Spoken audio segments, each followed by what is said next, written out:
A very good morning to everyone. आज हम लोग जिस एडिटोरियल के बारे में चर्चा करने वाले हैं वो बायोटेक्नोलॉजी से रिलेटेड है, या फिर कह लें कि जो जेनेटिक इंजीनियरिंग के बारे में समझते हैं उनको ये टॉपिक ज़्यादा समझ में आएगा। भारत एक बहुत ही बड़ा या विशाल देश है, और अगर बात करें जनसंख्या की तो दुनिया के अभी फ़िलहाल आंकड़ों के अनुसार दूसरा है।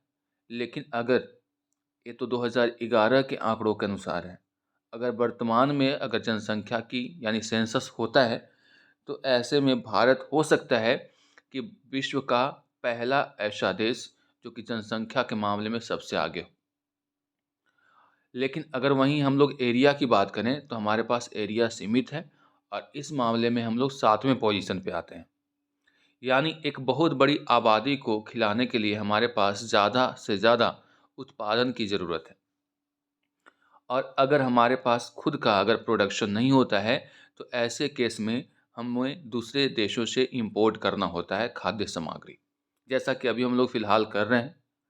और इन्हीं सब बातों को देख कर के हमारे यहाँ एक नई टेक्नोलॉजी जिसकी बार बार मांग की जाती है, जिसको बोलते हैं जीएम टेक्नोलॉजी या जीएम क्रॉप्स कहते हैं, या जेनेटिकली मॉडिफाइड क्रॉप्स, जिसको आम भाषा में हम लोग हाइब्रिड बोलते हैं, उसकी नई किस्में अलग अलग वैरायटीज़ का उत्पादन करने की बात हो रही है। इसलिए आप इसका हेडिंग देख सकते हैं, लिखा हुआ है सीड्स ऑफ होप।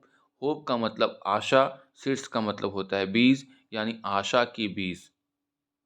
अब बाकी जो बातें होंगी आगे आप एडिटोरियल पढ़ेंगे तो आपको समझ में आएगा। इस एडिटोरियल में जीएम क्रॉप्स की बात होगी। जीएम का मतलब होता है genetically modified crops and scientific consent. और इसमें साइंटिफिक मतलब साइंस का यानी विज्ञान का क्या सहमति है। कंसेंट का मतलब होता है सहमति। ये भी आपको नोट कर लेना, क्योंकि हमारे दिमाग में हमेशा से ये बैठा हुआ है कि हाइब्रिड चीज़ें जो होती हैं वो हमारे स्वास्थ्य के लिए हानिकारक होती है। इन सच ए सिचुएशन साइंटिफिक अप्रूवल इसमें ज़रूरी होता है। Scientific consent alone should determine availability of products to farmers and consumers। ये जो साइंटिफिक कंसेंट है, सहमति है, वो अकेला ये डिटरमाइन करना होगा। डिटरमाइन का मतलब सुनिश्चित करना होगा उसे कि जो प्रोडक्ट्स है उसकी अवेलेबिलिटी फार्मर्स और कंज्यूमर्स तक हो। यानी कहने का मतलब ये है कि साइंस को ही अप्रूव करना होगा कि क्या ये अवेलेबल होने लायक है फार्मर्स या कंज्यूमर्स के लायक, यानी उनको ये देना होगा या नहीं देना होगा। After years of being in Limbo, the word Limbo is very important, you should note down. Limbo का मतलब होता है वैसी परिस्थिति जहां आप नहीं डिसाइड कर पाते हैं व्हाट टू डू, यानी अनिश्चितता की स्थिति में होना। तो कई सालों से हम लोग अनिश्चितता की स्थिति में है कि क्या ये सही है या गलत है। There is a surge of optimism around DMH11, जिसका मतलब होता है धारा मस्टर्ड हाइब्रिड 11।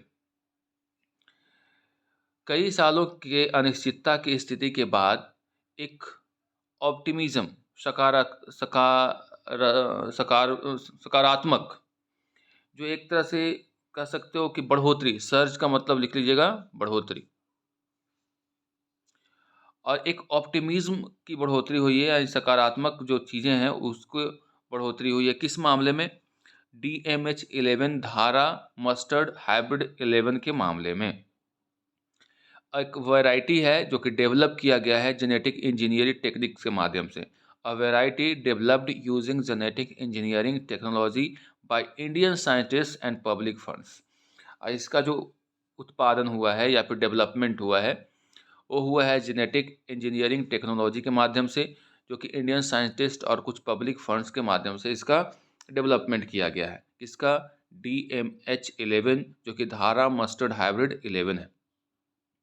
तो कई सालों के अनिश्चितता के बाद एक तरह से सकारात्मकता का माहौल बना है। किस मामले में? DMH11 के मामले में, जो कि जेनेटिक इंजीनियरिंग टेक्निक से इसको डेवलप किया गया। The genetic engineering appraisal committee, इसका शॉर्ट में आप देखिए GEAC। The genetic engineering appraisal committee का शॉर्ट फॉर्म क्या है? GEAC। The apex regulator and arm of the environment ministry, जो कि सबसे उच्चतर, अपेक्स का मतलब होता है उच्चतम, रेगुलेटर है, यानी जो रेगुलेट करता है चीज़ों को, नियमन करता है। And N arm of environment ministry, environment ministry का एक बाँ है, यानी एक हाथ है, यानी एक पार्ट है।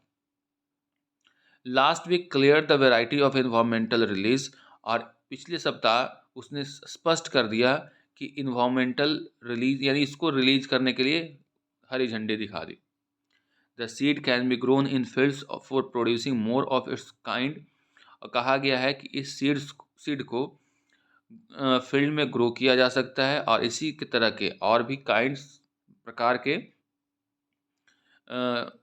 सीड्स को उपजाया जा सकता है। And is precursor to it being approved for commercial release, और इसके पहले ही इसको क्या कर दिया गया, प्रिकर्सर का मतलब पूर्ववर्ती, कमर्शियल रिलीज के लिए इसको ये कर दिया गया, मतलब अब कमर्शियली इसको आप कर सकते हैं, खरीद सकते हैं, बेच सकते हैं।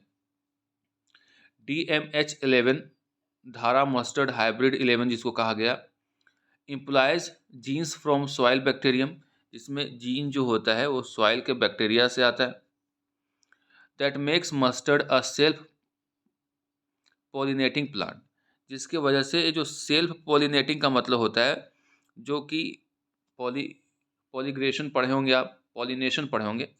पॉलिनेशन में जो होता है प्लांट के बीच में निषेचन कैसे होता है, यानी कैसे उसके परागकण जाते हैं दूसरे परागकण में, पढ़े होंगे आप। तो एक खुद से इसका पॉलिनेशन होता है प्लांट में। Amenable to being crossed with other varieties, amenable का मतलब होता है हैप्पी, यानी खुशी से दूसरे वेराइटीज के साथ एक क्रॉस हो जाता है। एंड प्रोड्यूसिंग हाइब्रिड वेराइटीज, और जिसके वजह से वेराइटी जो होती है हाइब्रिड पैदा होती है।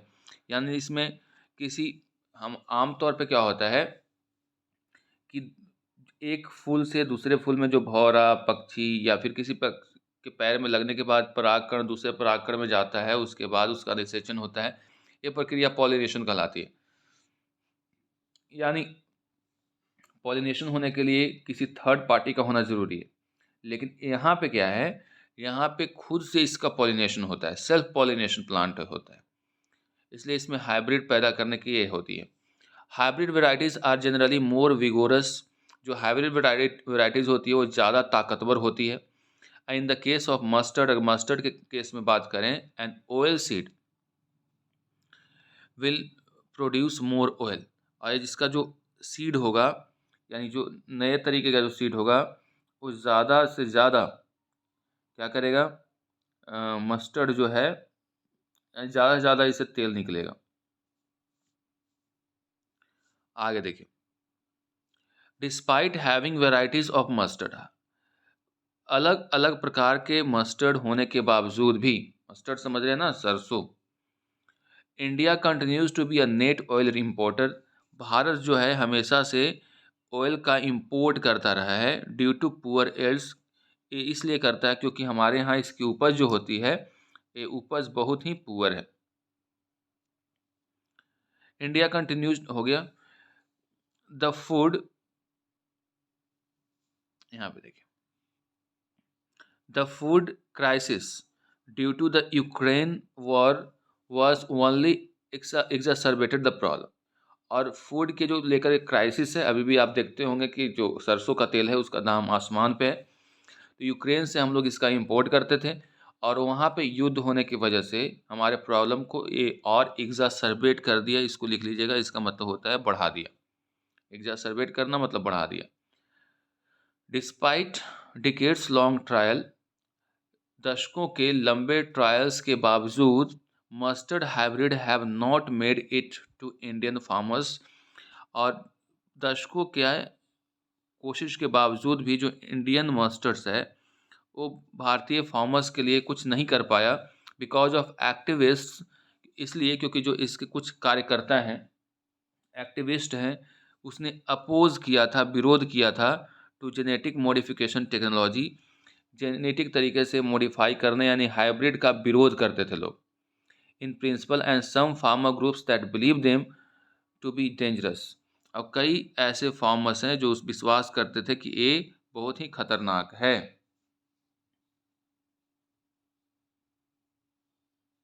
आगे देखते हैं।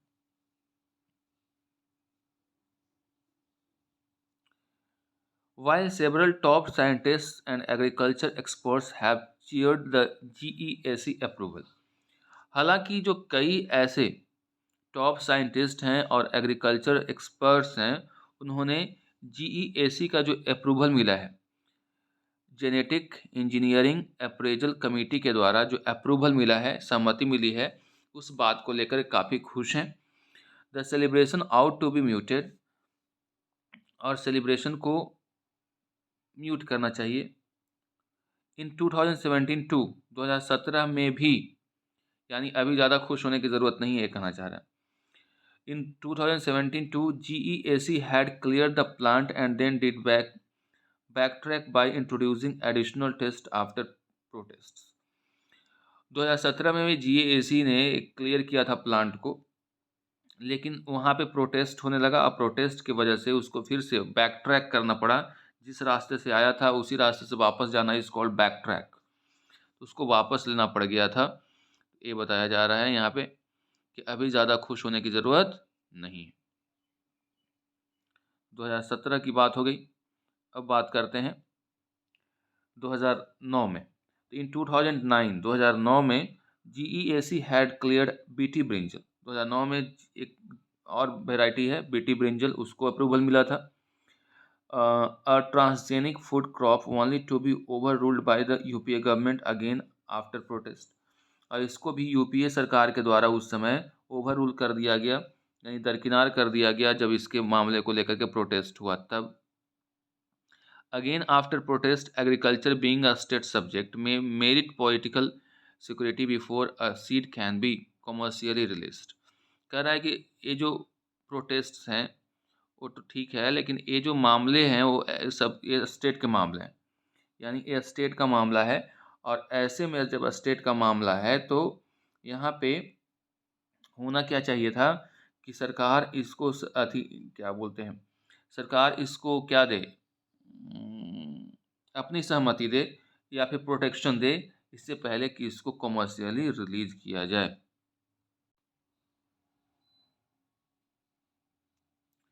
आगे देखते हैं।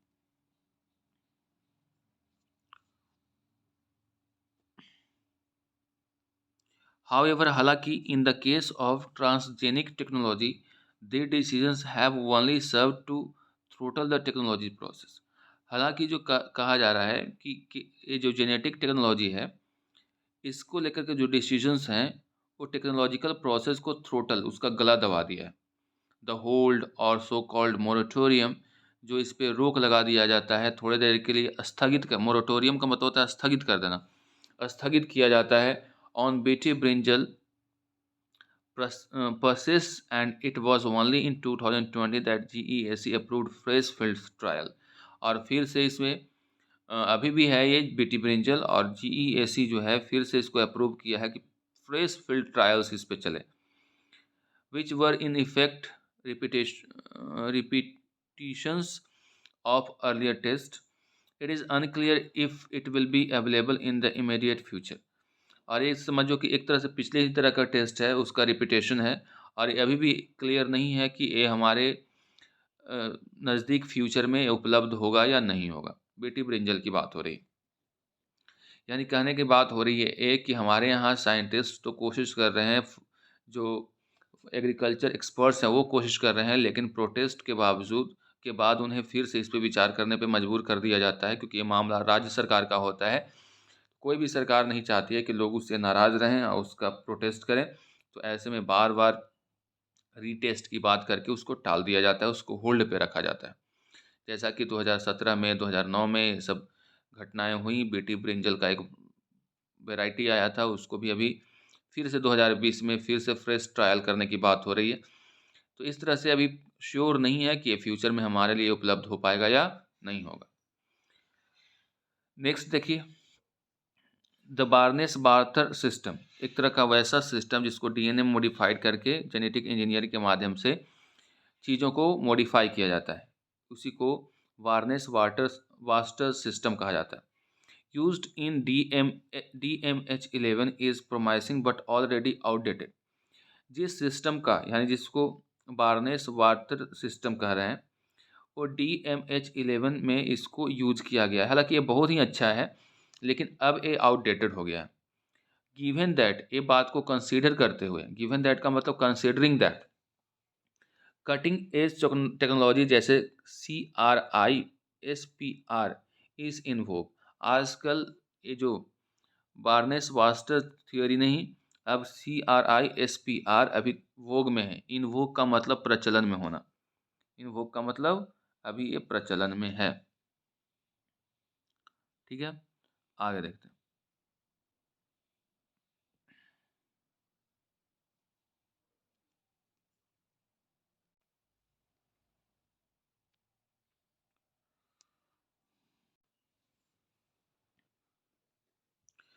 DMH11 alone may not be the panacea for Indian, यहाँ पे DMH11 alone may not be the panacea for India edible oil crisis and rather represents a platform technology that requires seed companies to invest and develop their own hybrids. कह रहा है कि DMH11 अकेला जो seed का ऐसा कोई variety नहीं है जो कि रामबाण, पैनेसिया का मतलब क्या होता है, रामबाण, भारत के जो खाने योग्य तेल हैं उसके लिए रामबाण अकेला साबित नहीं होगा। इसके लिए जो और भी प्लेटफॉर्म्स हैं टेक्नोलॉजी के, जिसको रिक्वायर है कि नए तरह के कंपनीज के माध्यम से इन्वेस्टमेंट करके डेवलप किया जाए हाइब्रिड्स को। यानी और भी अलग अलग तरह के हाइब्रिड्स डेवलप करने होंगे, केवल अकेला DMH11 से काम नहीं चलेगा। However, the uncertainty around regulatory policy regarding seed development hinders this. हालांकि जो अनसर्टेनिटी की स्थिति होती है रेगुलेटरी पॉलिसी, यानी जो इसको नियामक जो योजना है, इसको लेकर के सीड को डेवलपमेंट को लेकर के जो उदासीनता है वो इसके रास्ते को रोकता है। हिंडर का मतलब होता है बाधा उत्पन्न करना। To signal transformation the government must second approval by GESE। और अगर चाहती है कि ट्रांसफॉर्मेशन हो तो सरकार को भी जो GESE के द्वारा अप्रूवल मिला है उसको सपोर्ट करना चाहिए। एंड रीस्टोर द सिस्टम को फिर से स्थापित करना चाहिए। और whereby scientific consent rather than political consideration, जहाँ पे पोइटिकल कंसिडरेशन से ज़्यादा साइंटिफिक कंसेंट यानी साइंस की जो सहमति मिलती है उसको ध्यान में रखना चाहिए। Determines the ability of products and farmers and consumers, और ये सुनिश्चित करता है कि फार्मर्स और कंज्यूमर्स हैं उसके तक प्रोडक्ट वे पहुँचे। यानी यहाँ पे पॉलिटिकली मोटिवेट होकर कोई काम नहीं करना है। यहाँ पे साइंटिफिक जो कंसेंट आती है, अप्रूवल होती है, उस पर विश्वास करने की ज़रूरत है। ये कुल मिलाकर के बात की गई है। तो आज के एडिटोरियल में हम लोगों ने बात किया कि नया जो GM वैरायटी है उसके बारे में, और कैसे इसका विरोध की वजह से हम लोग इसमें आगे नहीं आ पाए हैं। That's all for today, see you in the next.